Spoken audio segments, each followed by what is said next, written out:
সৃষ্টির মধ্যে সবচাইতে শ্রেষ্ঠ করে সৃষ্টি করেছেন। এরপরে আমাদের একটি গুরুত্বপূর্ণ আলোচনা সভায় আলোচনা শোনার জন্য অনেক দিনী ভাই ছিলেন। তার মধ্যে থেকে কিছু দিনদার ভাইদেরকে পরেজগার ভাইদেরকে আজকে আলোচনা শোনার জন্য বসার তৌফিক দিয়েছি। আমরা তার প্রশংসা করি বলে আমি মনে করি। অতঃপর ধর্ম সর্বশ্রেষ্ঠ শেষ নবী মুহাম্মদ সাল্লাল্লাহু আলাইহি ওয়াসাল্লামের উপর আল্লাহুম্মা সাল্লি আলাইহি আল্লাহুম্মা বারিক। সম্মানিত উপস্থিতি, আপনাদের সামনে 10 মিনিট মতো আলোচনা করবেন ইনশাআল্লাহ। তার চাইতে কম করেও হতে পারে। আলোচনার বিষয় হলো জান্নাত নিয়ে আপনাদের সামনে আলোচনা। এই জান্নাতটা কাদের জন্য আল্লাহ সুবহানাহু ওয়া তাআলা ব্যবস্থা করেছেন? মৃত্যুর পরে আল্লাহ সুবহানাহু ওয়া তাআলা জান্নাত এবং জাহান্নামকে সৃষ্টি করেছেন দেবেন। এই জান্নাতটা কাদেরকে দেবেন? তাদের গুণগুলো কি থাকা উচিত, কি কি কাজ করলে তারা এই জান্নাত পাবে এবং জান্নাতের মধ্যে তারা কি কি পাবে, কি ধরনের নিয়ামতগুলো তারা পাবে। এই আলোচনা যে আয়াতটি আমি তেলাওয়াত করেছি ওই আয়াতটি কেন্দ্র করে আল্লাহ তাআলা সূরা তাওবা 72 নম্বর আয়াতে বলেন, ওয়া'দাল্লাহুল মুমিনিনা ওয়াল মুমিনাতি জান্নাতিন তাজরি মিন তাহতিহাল আনহার। আল্লাহ সুবহানাহু ওয়া তাআলা বলেন, আমি ওয়াদা করলাম, ওয়াদাল্লাহ আমি ওয়াদা করলাম যে আল মুমিনিনা ওয়াল মুমিনাত, যদি তোমরা মুমিন হতে পারো, মুমিনা হতে পারো, তাহলে তোমাদের জন্য জান্নাতিন তাজরি মিন তাহতিহাল আনহার, তোমাদের জন্য জান্নাতের ব্যবস্থা করেছি। আর এমন জান্নাত যে তাজরি মিন তাহতিহাল আনহার, যার তলদেশ দিয়ে প্রবাহিত হবে নদীসমূহ,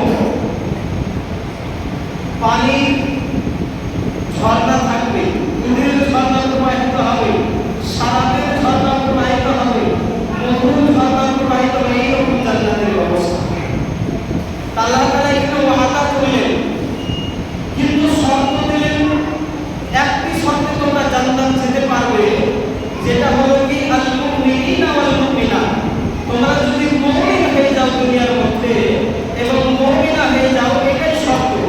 দুনিয়াতে যদি মুমিন হতে পারো তাহলে আমি ওয়াদা করলাম তোমাদেরকে আমি জান্নাত দেব।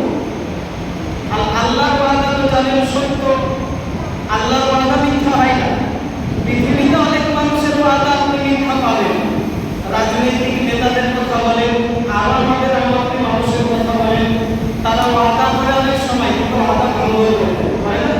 অনেক নেতা বলে আমাকে ভোট দিয়ে দিবেন, আমরা রাস্তা করে দেবো, বাড়িঘাট করে দেবো, আর কিছু করে দেবো। অনেক সময় তারা করে না, ওয়াদা ভঙ্গ করে দেয়।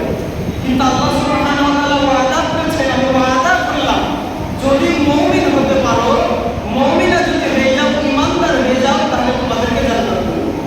এটা আল্লাহ তাআলার ওয়াদা। আর পাবেনি। আর এমন জান্নাতের কথা আল্লাহ তাআলা ওয়াদা করেছেন, এমন তেমন জান্নাত নয়, তাজরি মিন তাহতিহাল আনহার, যার তলদেশ দিয়ে প্রবাহিত হবে নদীসমূহ। এই যেমন তেমন জান্নাতের ওয়াদা আমি করিনি, যেই জান্নাতের তলদেশ দিয়ে নদীসমূহ প্রবাহিত হবে, দুধের ঝর্ণা, মধুর ঝর্ণা, সারাতের ঝর্ণা, এই সব ঝর্ণা প্রবাহিত হবে খালিদিনা ফিহা, এবং এটা একদিন দুই দিনের জন্য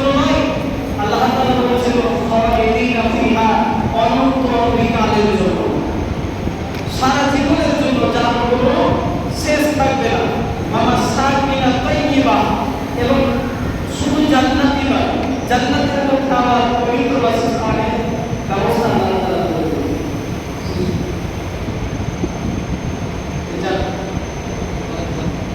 আমার সাকিনা তাইয়্যিবা, শুধু জান্নাতটাই যথেষ্ট নয়, জান্নাতের মধ্যে আল্লাহ সুবহানাহু ওয়া তাআলা বলেছেন আমার সাকিনা তাইয়্যিবা, ওই জান্নাতের মধ্যে আমার পবিত্র বাসস্থানের ব্যবস্থা করে দেব।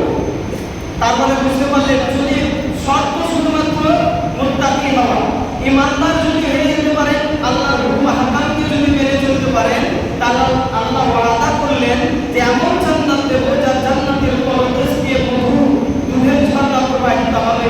আর শুধু তাই নয়, জান্নাতের মধ্যে আমার সাকিনা তাইয়্যিবা এমন একটি বাসস্থানের ব্যবস্থা করে দেব। তারপরেও আল্লাহ তাআলা এতটুকুই যথেষ্ট বলেননি, তার জান্নাতের ব্যবস্থা করে দিলেন ওয়া রিদওয়ানুম মিনাল্লাহি আকবার। এত সুন্দর ব্যবস্থা করার পরেও আল্লাহ সুবহানাহু ওয়া তাআলা বলেন আল্লাহর পক্ষ থেকে সন্তুষ্টি সবচেয়ে বড়। এত বড় একটা জান্নাত পাওয়ার পরেও এটাই সবচেয়ে বড় সফলতা নয়। আপনি জান্নাত পেলেন, এটা একটা সফলতা, কিন্তু এর চাইতেও বড় মহান সফলতা আল্লাহ তাআলা রেখেছেন। সেটা কি? আল্লাহ তাআলার সন্তুষ্টি অর্জন করা। এটা কখন হবে? এক মিনিট আমি শেষ করে দিচ্ছি যে জান্নাতে যখন জান্নাতীরা চলে যাবে, আল্লাহ সুবহানাহু ওয়া তাআলা জান্নাতীদেরকে প্রশ্ন করবে, তোমরা কি সন্তুষ্ট আছো? আরে জান্নাত তো তোমাদেরকে দিয়েছি, জান্নাতে ফল ফলাদি যত রকমের নাজ এবং নিয়ামত তোমরা পান করছো, খাচ্ছ, তোমরা কি সন্তুষ্ট আছো? জান্নাত হবে, জান্নাতীরা অবাক হয়ে যাবে, কি বলবো এত সুন্দর জান্নাত পেলাম, তারপর আল্লাহ বলেছে সন্তুষ্ট আছো? তখন আল্লাহ নিজেই বললেন এর চাইতে আর কি বেশি কিছু দিব? এই জান্নাতের চাইতেও কি আর বেশি কিছু দেব? জান্নাতীদের মাথায় আর কাজ করবে এই চাইতেও বেশি।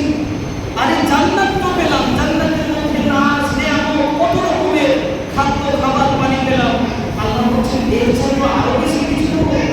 জান্নাতীদের মাথায় আর কাজ করবে এই চাইতে বেশি আর কি হতে পারে? তখন আল্লাহ সুবহানাহু ওয়া তাআলা নিজেই বলবে আজকে আমি তোমাদের উপরে সন্তুষ্ট হয়ে গেলাম, তোমরাও আমার উপরে সন্তুষ্ট হয়ে যাও, এটাই হবে সবচাইতে বড় মহাসফলতা। তখন আল্লাহ সুবহানাহু ওয়া তাআলার সামনে একটি পর্দা হটে যাবে, আল্লাহ তাআলার সামনে যে পর্দাটি ছিল সেই পর্দাটা হটে যাবে, আর জান্নাতীরা আল্লাহ তাআলার দিকে দিদার লাভ করবে। জান্নাতীরা দেখেই থাকবে, আল্লাহ সুবহানাহু ওয়া তাআলাকে দেখতেই থাকবে, এটাই হলো সবচাইতে বড় মহাসফলতা। তাহলে ভাবুন আল্লাহ তাআলাকে আপনি দেখতেই থাকবেন, এর চাইতে সফলতা কি হতে পারে? এই জন্য আল্লাহ তাআলার কাছে আমি আবেদন করি যে আজকে এই সব ভাইরা যে বাবাজিরা আজকে মজলিসে উপস্থিত হয়েছে এবং প্রত্যেকটা ইমানদার পরহেজগার ভাইদেরকে আল্লাহ তাআলা যেন ওই মজলিসে, যে মজলিসটাতে আল্লাহ ইমানদারদের সঙ্গে জান্নাতীদের সঙ্গে দিদার লাভ করবে, জান্নাতীরা যে আল্লাহ তাআলাকে দেখবেন, আল্লাহ ওই মজলিসের মধ্যে আমাদের সকল দিনদার ইমানদার ভাই